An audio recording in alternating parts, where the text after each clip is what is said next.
युवकांचे कोणते असे प्रश्न वाटतात की त्याच्यावर काम झालं पाहिजे? सगळ्यात मोठी तर जी गोष्ट आहे ती आहे अनएम्प्लॉयमेंट. येस. आता लोक जॉबचं कमी पण स्वतःचं बिझनेस स्टार्टअप्स वरती जास्त लक्ष आहे. आणि मला असं वाटतं जेव्हा शिंदे साहेब मुख्यमंत्री होते त्यांनी स्टार्टअपसाठी अर्थसहाय्य सुद्धा केलेलं होतं. पण ते अर्थसहाय्य लोकांना किंवा तरुणांना नीट वापरता आले नाही, कारण त्या लोकांना परमिशन्स मिळाल्या नाहीत.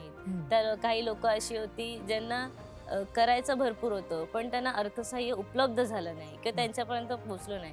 त्यांची मेन गरज रोजगार जरी असली तरी त्यांच्याकडे खूप सारे आयडियाज आहेत. आपण जर शासनाने मनावर घेतलं तर त्या आयडियाज सुद्धा उपलब्ध करून आज ज्या माणसांकडे म्हणतो ना आपण स्टार्टअपमध्ये इन्व्हेस्टमेंट करू शकतात त्या लोकांना ते आयडियाज, आता जसं रिसेंटली तुम्ही ऐकलं असेल शार्क टँक म्हणून, तिथे ते आयडियाज प्रमोट करत होते आणि इन्व्हेस्टर्स बसले असतात. हो. मग ह्या तरुणांकडे खूप आयडियाज ज्या अजून कोणाला माहिती नाही ते त्यांनी ठेवलेलं आहे. बाबा ज्यावेळेस माझ्याकडे पैसे येतील किंवा मी कमवेन तेव्हा मी हे नक्की करेन असं.